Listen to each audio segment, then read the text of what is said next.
এই ভিডিওটি মুদ্রিত বইয়ের আকারেও পাওয়া যায়। এটি বইটির একটি অডিও ভিডিও উপস্থাপনা। যুক্তিবাদী সাংস্কৃতিক সংস্থা ক্যানিং। 9635995476। প্রজাপতিরা যেমন ফুল থেকে ফুলে যায় রস সংগ্রহ করতে, আমরাও সংগ্রহ করেছি সাপ সম্পর্কে নানা জানা অজানা 100 কথা। আমার সাপের বই, পঞ্চম পর্ব, সাপ সম্পর্কে নানা জানা অজানা 100 কথা। গল্পের ছলে সাপ সম্পর্কে জানা অজানা 100 কথা। সাপ, এই নামটা শুনলেই আমাদের মনে কাজ করে ভয়, কৌতূহল, আগ্রহ। একটি শিশু জন্মেই বিজ্ঞান মানে। তারা সবসময় প্রশ্ন করে।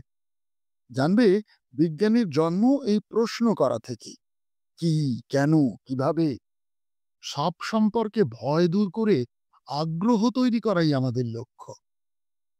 সাপের কথা বইটাতে সাপের জগৎকে তোমাদের সামনে তুলে ধরা হয়েছে। এরপরে তোমাদের অজানা কিছু থাকলে যে কোনো সময় আমাদের হেল্পলাইনে ফোন করবে। তোমরা আমাদের প্রকাশিত সাপ বিষয়ক অন্যান্য পুস্তিকা আস্তে আস্তে পড়ে ফেলবে। সাপকে জানো, অন্যদেরকেও জানাও। সাপের সম্পর্কে কিছু গোড়ার কথা। প্রায় ১৩০০ লক্ষ বছর আগে সাপ এসেছে পৃথিবীতে। কচ্ছপ, কুমির, গিরগিটিরা সাপেরই জাত ভাই। পৃথিবীতে প্রায় ৪,০০০ প্রজাতির সাপ আছে। ভারতে ৩০০-র বেশি প্রজাতির সাপ আছে। ৬৮টা প্রজাতির বিষধর সাপ আছে ভারতে। পশ্চিমবঙ্গে আছে প্রায় ১০৫টা প্রজাতি।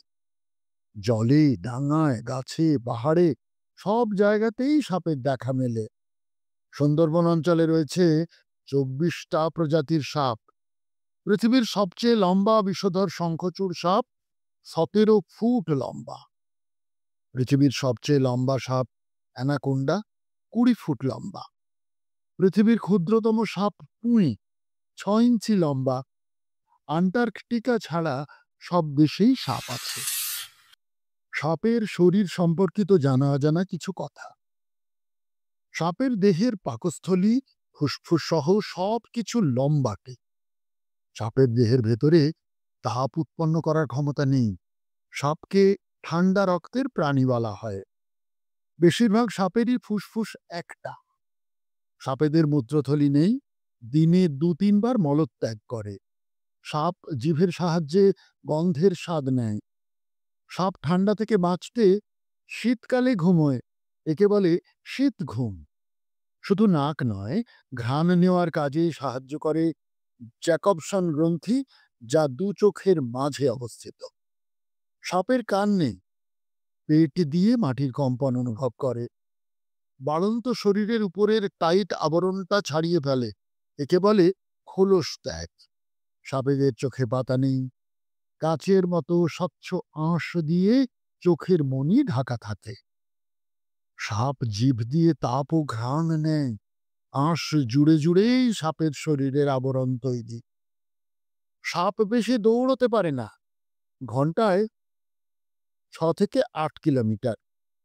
সাপেদের জিভে কোনো বিষ থাকে না। সাপ কাউকে কামড়ানোর পর ১৬ থেকে ১৮ দিনের মধ্যে বিষথলিতে আবার বিষপূর্ণ হয়। ছোট সাপেরা কয়েকদিন অন্তর একবার খায়। বড় সাপেরা কয়েক মাস না খেয়েও থাকতে পারে। সাপ মাংসাশী প্রাণী। খাদ্য ইঁদুর, ব্যাঙ, মাছ, পাখি, সাপ প্রভৃতি। সাপেরা খাবার চিবোতে পারে না, গিলে খায়। সাপ মরা প্রাণী খায় না। প্রত্যেক প্রজাতির সাপের মধ্যে পুরুষ ও স্ত্রী রয়েছে। সাপ ৩ থেকে ১০০টা পর্যন্ত ডিম পাড়তে পারে। ৫৫ থেকে ৬০ দিনের মধ্যে ডিম থেকে বাচ্চা বের হয়। সাপের ডিমের বাইরের খোসা নরম, থলথলে হয়। সাপের বাচ্চাদের মায়ের প্রয়োজন হয় না, বাচ্চারা জন্মেই স্বাবলম্বী হয়। কিছু সাপ সরাসরি বাচ্চা প্রসব করে। চন্দ্রবোড়া, মেটেলি, বাচ্চা সাপ দ্রুত কামড়াতে পারে। বিষধর সাপ। ভারতবর্ষের প্রধান বিষধর সাপ ৮টা। শঙ্খচূড়, কেউটে, গোখরো, শাঁখামুটি, কালাজ, চন্দ্রবোড়া, ফুরসা, গেছোবোড়া। প্রধানত ৫টা বিষধর যাদের কামড়ে ভারতবর্ষে বেশি মৃত্যু হয় তারা হলো কেউটে, গোখরো, কালাজ, চন্দ্রবোড়া, ফুরসা। পশ্চিমবঙ্গে কেউটে, গোখরো, কালাজ, চন্দ্রবোড়া এই 4টে সাপের কামড়েই বেশি মৃত্যু হয়। বিষধর সাপ কামড়ালে 1 থেকে 2টো দাঁতের দাগ হয়। বিষধর সাপ কামড়ালে আক্রান্ত স্থান কালচে রঙের হয়ে যায়। প্রতি 10টা কেউটের কামড়ে মানুষের মরার সম্ভাবনা মাত্র 1 জনের।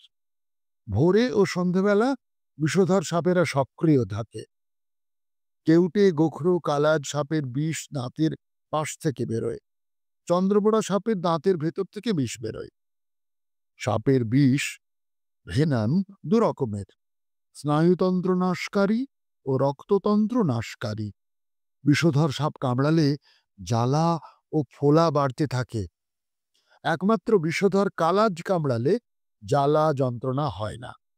বিছে কামড়ালেও সঙ্গে সঙ্গে জ্বালা শুরু হয়। বিষহীন সাপ। বিষহীন সাপ কামড়ালে রক্তের রং দেখা যায়। বিষহীন সাপ কামড়ালে জ্বালা আস্তে আস্তে কমতে থাকে। বিষহীন সাপ কামড়ালে 2টো বা তার বেশি আঁচড়ের দাগ হয়। সাপ সম্পর্কে ভুল ধারণা। শাখামোটে, চন্দ্রবোড়া সাপসহ অনেক সাপের লেজ ভোঁতা, তাই অনেকে এদেরকে দুমুখো সাপ বলে। কিন্তু দুমুখো সাপ হয় না। সাপের মাথায় মণি থাকে না, তাহলে সাপুড়েরা গরিব হতো না। সাপের কামড়ে মাথা কাত করে বিষ ঢালে, এই ধারণা ভুল। বেজি সাপের কোনো ওষুধ জানে না। সাপেরা বেদের বাঁশির শব্দ শুনতে পায় না। বিষ প্রাথর বা ওঝাদের মন্ত্রে সাপের বিষ নষ্ট হয় না। কোনো টোটকা বা শেকড় রক্তে মেশা সাপের বিষ নষ্ট করতে পারে না। কালনাগিনী বিষধর সাপ নয়, যা শোনা যায় তা গল্প। লাউডাগা, বেতাছড়া সাপ কারো চোখে কামড়ায় না। দাঁড়াস সাপের জিভে বা লেজে কোনো বিষ নেই। বিষহীন দাঁড়াস ও বিষধর কেউটের মধ্যে শঙ্খ লাগে না। আঘাত পাওয়া সাপ প্রতিশোধ নেওয়ার জন্য বাড়িতে আসে না। সাপ গরুর বাঁট থেকে দুধ খেতে পারে না। জিভ ও চোয়াল চেরা, ফুসফুস ছোট। দুধ, কলা, তালের বড়া কোনোটাই সাপের খাবার নয়। কোনো সাপের 5টা মাথা হয় না। সাপের 5 মাথাযুক্ত ছবি কম্পিউটারে তৈরি। সাপ তেড়ে কামড়ায় না, কাউকে চিনেও রাখতে পারে না। সাপ ভয় বা আঘাত না পেলে কামড়ায় না। জানা থাকা ভালো। সাপের বিষ প্রোটিন। মুখে বা পেটে ক্ষত না থাকলে খাওয়াও যায়। কাছাকাছি ক্ষেত্রে সাপের দৃষ্টিশক্তি ভালো। দূরে কিংবা কাছের কোনো স্থির জিনিস সাপ দেখতে পায় না। তাই কাছাকাছি সাপ এসে গেলে চুপচাপ স্থির হয়ে দাঁড়ালে সাপ কামড়াবে না। সাপের কামড়ে মারা গেলে 1 লক্ষ টাকা ক্ষতিপূরণ মেলে। সাপের কামড়ের চিকিৎসা। সাপ কামড়ালে চুপচাপ বসিয়ে রাখা ও সাহস জোগানো। সাপে কাটা ব্যক্তিকে যদি বলা হয় যে সাপটা বিষধর ছিল না, তাহলে সে আতঙ্কিত হবে না। কামড়ের জায়গাটা সাবান ও জল দিয়ে ধুয়ে দেওয়া।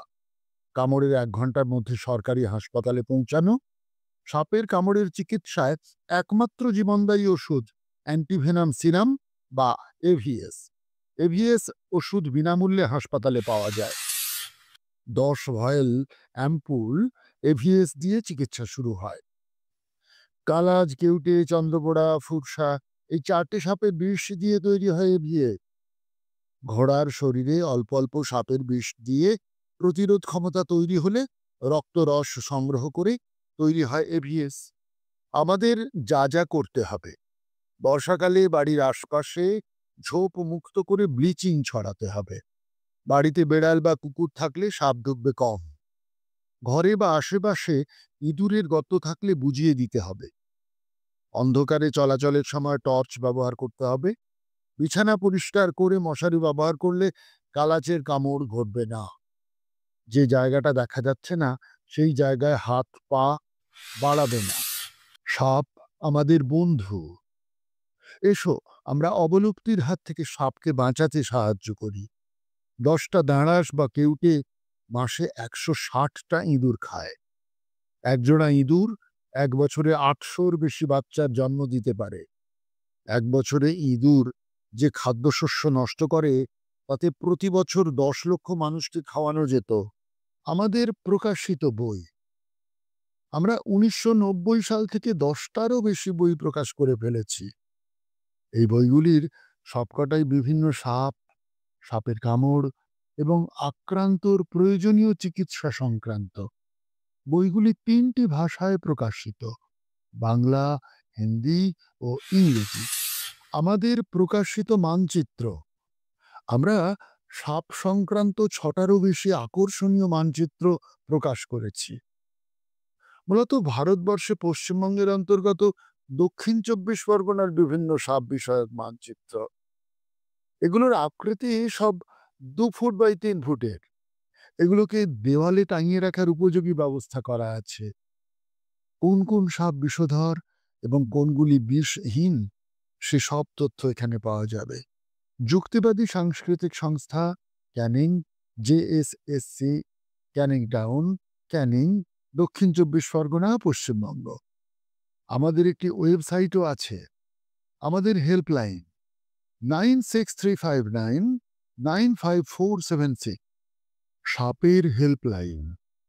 যখন তুমি কোনো সাপের কামড়ের ঘটনা জানতে পারবে, এই হেল্পলাইনে ফোন করো।